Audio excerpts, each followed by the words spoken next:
UP triple SC के chairman के निजी संस्थान का स्थापना दिवस, खुद योगी आदित्यनाथ ने की शिरकत। पेपर लीक से लेकर रोजगार के मुद्दे पर खुलकर बोले ओम नारायण सिंह, खुद को बताया योगी का खास। धन्यवाद दूंगा श्री ओम नारायण सिंह जी को और उनके बड़े भाई जो आज नहीं है, एक आईएएस अधिकारी के रूप में एक शानदार कैरियर के साथ जो आगे बढ़ रहे थे,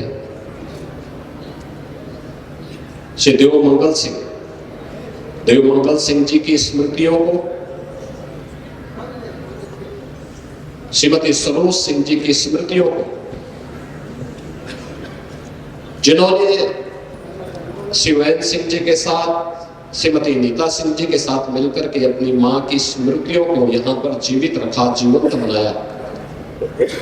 तो मां की स्मृतियों को इस समूह के रूप में और मातृभूमि के प्रति कि यहाँ के युवा, यहाँ का गरीब छात्र भी अच्छी और आधुनिक शिक्षा प्राप्त कर सके, इसके लिए भी कृतज्ञता ज्ञापित करने के लिए समूह की स्थापना की। बस्ती में कर्मा देवी कॉलेज के स्थापना दिवस के मौके पर सीएम योगी आदित्यनाथ ने शिरकत की। तो वहीं इस कॉलेज के संस्थापक और यूपी ट्रिपल एससी के अध्यक्ष ओम नारायण सिंह भी उत्साहित नजर आए। इस मौके पर कई मुद्दों पर खोलकर ओम नारायण सिंह ने अपनी बात रखी। एक तरफ उन्होंने पेपर लीक के मुद्दे पर जवाब दिया, तो वहीं बातों ही बातों में ऐलान कर दिया कि वो सीएम योगी के खास हैं। जहां तक पेपर लीक की बात आपने कही है, तो पेपर लीक हमारे अधीनस्थ सेवा चयन आयोग में कहीं नहीं हुआ। एक दो परीक्षाओं में सेंटर्स की गड़बड़ी पाई गई थी, वो परीक्षा हम लोगों ने मूल रूप से निरस्त कर दी और दोबारा परीक्षा करा के रिजल्ट निकाल करके और बच्चों को अपॉइंटमेंट बतवा दिया। तो पूरी तरह से निष्पक्षता, पूरी तरह से पवित्रता, और कहीं कोई अगर शिकायत है तो उसकी पूरी जांच करके फिर हम लोग आवश्यक कार्रवाई करेंगे। अगर इंसान को इंसान बनाना है तो साक्षर करना पड़ेगा, तो मोटिवेशन तो देना ही पड़ेगा। आजकल क्या है, हर चीज जो है वो आदमी के व्यवसाय से, उसकी नौकरी से, उसके रोजगार से लिंक्ड हो गई है। इसी का परिणाम है कि हम लोगों ने नर्सिंग कॉलेज, फार्मेसी कॉलेज खोला है कि बच्चा केवल हाई स्कूल पढ़ के, इंटर तक के बीए काम करके घूमे ना, वो प्रोफेशनल कोर्सेज ले।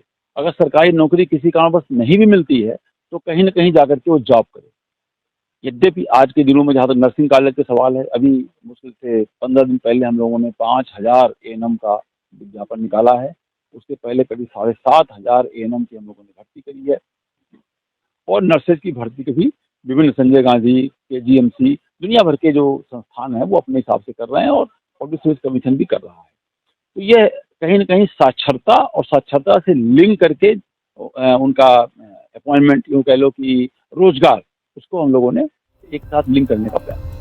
यूपी ट्रिपल एससी के चेयरमैन होने के नाते आयोग पर लगने वाले आरोप और छात्रों को मिलने वाले रोजगार पर भी ओम नारायण सिंह ने बात की। वहीं साफ किया कि कैसे योगी सरकार छात्रों तक रोजगार पहुंचाने के साथ साथ पारदर्शिता पर फोकस कर रही है। वहीं अमेरिका और लंदन में पढ़ाई करके अपने देश लौटी ओम नारायण सिंह की बेटी अंशु सिंह को कर्मा देवी संस्थान की जिम्मेदारी दी गई है। ये संस्थान कैसे छात्रों के भविष्य को उज्जवल करेगा, इसे लेकर अंशु सिंह ने पूरा प्लान बताया। शिक्षा सबके लिए जरूरी है, पर हमारा जो लक्ष्य है कि मैं ये नहीं कहना चाहती कि हमारा इकलौता संस्थान है, बहुत संस्थान है, पर हर संस्थानों में जब मैं जाती हूँ तो मैं ये कमी पाती हूँ कि बच्चों का एक्सपोजर नहीं होता।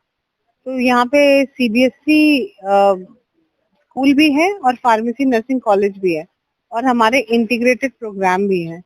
जैसे हमारे बीसीए के बच्चे आईबीएम से नौकरी पा के निकलते हैं, हमारे फार्मेसी के बच्चों की नौकरी लगती है, कैंपस सिलेक्शन होते हैं। तो सर ऐसे संस्थान की बहुत जरूरत है और इंटीग्रेटेड एक्सपोजर की बहुत जरूरत है। इंटीग्रेटेड स्किल बेस्ड प्रोग्राम्स हो ताकि बच्चों को बाहर जाने का मौका मिले, ज्यादा एक्सपोजर मिले और ज्यादा नौकरियां पाए। कोशिश यही है कि अब दोबारा कोई बस्ती की बच्ची लंदन पढ़ाई करने जाने की जरूरत ना पड़े, घर परिवार छोड़ के दूर देश रहने की जरूरत ना पड़े। हम उसी लेवल की शिक्षा, उसी लेवल का एक्सपोजर यही देते। वाकई एक दौर था जब उच्च शिक्षा के लिए हमारे देश का भविष्य विदेशों की तरफ रुख करता था और वहीं का होकर रह जाता था। तो कई ऐसे छात्र भी थे जो आर्थिक तौर पर कमजोर होने की वजह से उच्च शिक्षा पाने से वंचित रह जाते थे। लेकिन ओम नारायण सिंह और अंशु सिंह के प्रयासों ने बस्ती ही नहीं बल्कि आसपास के कई बच्चों के सपने को पूरा करने का काम किया है। राष्ट्रीय शिक्षा नीति में स्किल डेवलपमेंट पर ज्यादा फोकस है। कोई भी नौजवान जब अपने संस्थान से अपना विद्याध्ययन करने के बाद निकले तो अपने को असहाय न महसूस करे, बल्कि बोले कि मैं अपने पैरों में खड़ा हो सकता हूं, उसके अंदर एक विश्वास हो। और मुझे लगता है कि दुनिया आज आपका इंतजार कर रही है, लेकिन इसके लिए अच्छा होगा कि इन बच्चों को हम दुनिया की भी तमाम भाषाओं के बारे में उनकी जनरल स्टडी करवा लें, उसके जनरल यानी उसकी सामान्य बातों के बारे में, दुनिया की उन भाषाओं के बारे में, किस देश के अंदर, भारत के अंदर, किस राज्य के अंदर।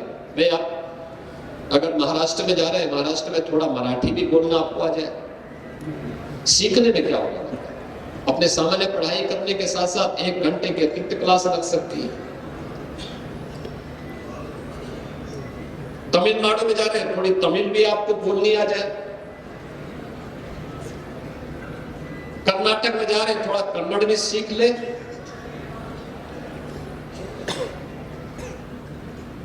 बंगाल में जा रहे हैं, थोड़ा बंगाली भी बोलना सीख ले। भारत की जितनी भी भाषाएं हैं, भारत की एकता की प्रतीक है, और ये सभी की जननी देववाणी संस्कृत है। थोड़ा भी हम प्रयास करेंगे तो आप देखेंगे कि एक भारत श्रेष्ठ भारत का प्रतीक संस्थान बन सकता है। या दुनिया के किसी देश में जाना चाहते हैं तो दुनिया के देशों की भी मैपिंग हमारे पास है। स्पेशल डेस्क, स्काई न्यूज, नया भारत।